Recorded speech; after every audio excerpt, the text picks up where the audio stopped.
आर्य संगीत प्रसारक मंडळ आणि ध्रुपद संस्थान यांच्या संयुक्त विद्यमाने सवाई गंधर्व स्मारक येथे पखवाज वादनाचा कार्यक्रम आयोजित करण्यात आला होता। या कार्यक्रमात फक्त महिलांनी पखवाज वादन सादर केले। महिलांना प्रोत्साहन देण्यासाठी या कार्यक्रमाचे आयोजन केले गेले होते। पुण्यातील रसिक श्रोत्यांसाठी पखवाज वादनाचा कार्यक्रम आयोजित करण्यात आला होता। आर्य संगीत प्रसारक मंडळ आणि ध्रुपद संस्थान यांच्या संयुक्त विद्यमाने हा कार्यक्रम सवाई गंधर्व स्मारक येथे आयोजित करण्यात आला होता। महिलांना प्रोत्साहन देणे आणि त्यांना त्यांच्या कलागुणांचे सादरीकरण करता यावे यासाठी या कार्यक्रमाचे आयोजन करण्यात आले होते। यावेळी पंडित उमाकांत गुंदेचा हे प्रमुख अतिथी म्हणून उपस्थित होते।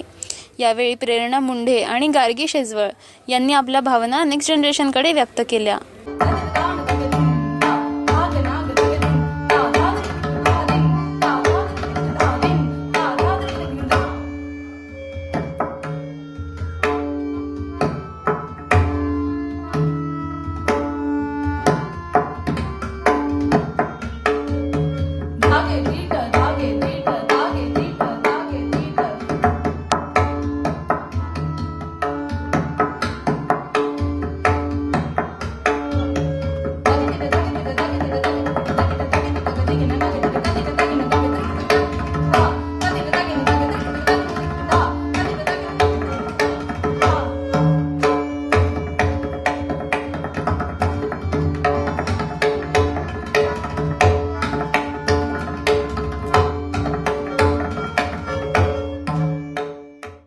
मी पखवाज लहानपणापासून शिकते। माझे वडील माझे गुरुजी आहेत आणि माझे वडील आहेत पंडित माणिक मुंडेजी, जे आंतरराष्ट्रीय विख्यात आहेत।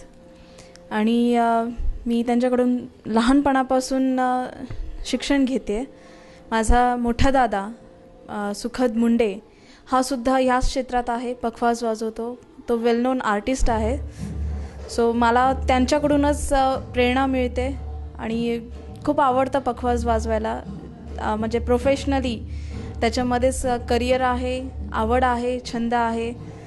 तर आणि आज पुण्यामध्ये मी भरपूरदा परफॉर्म केलेला आहे आणि ह्याच्या सवाई गंधर्वमध्ये माझा पहिलाच कार्यक्रम होत आहे।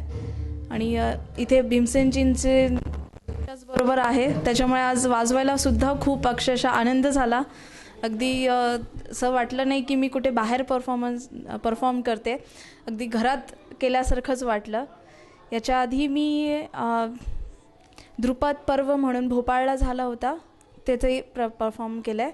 आणि त्यात माझ्या बाबांबरोबर मी परफॉर्म केलं होतं, म्हणजे सहवादन होतं, म्हणजे गुरु शिष्य असं ते थीम होती ती।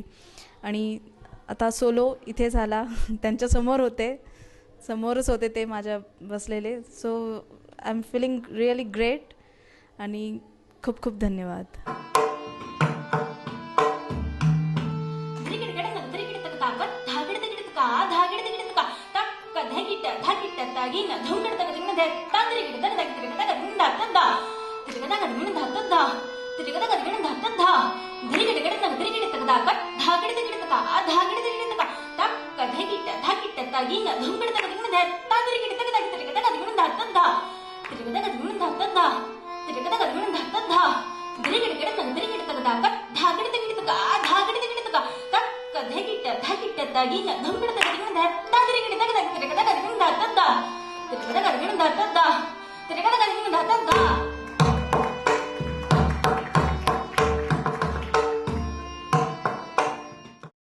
मी आता धमार वाजवला, 14 मात्रेंचा असतो आणि त्यामध्ये मी पहिला ठेका, त्याच्यानंतर काही 7 पर्ण त्याच्यामधली, फरमाईशी चक्रदार, रेला, नगतिट्टा गदिगणाचा रेला वाजवला। त्याच्यानंतर परत काही फरमाईशी चक्रदार, त्याच्यानंतर धूमकेटीचा रेला वाजवला। दोहाती परण म्हणजेच बायावर दोन्ही हातांनी बायावर वाजवायचं, त्याला दोहाती परण असं म्हणतात। त्या दोहाती परण वाजवून नंतर नमस्कार परण आहे आमच्यामध्ये, ते परण वाजवून मी माझा परफॉर्मन्स संपवला। खूप छान वाटलं। आणि सर्वात महत्त्वाचं म्हणजे मी थँक्यू अखिलेशजी अंकलला करेन की त्यांनी मला ही संधी दिली, त्याबद्दल खरंच खूप खूप धन्यवाद। बस।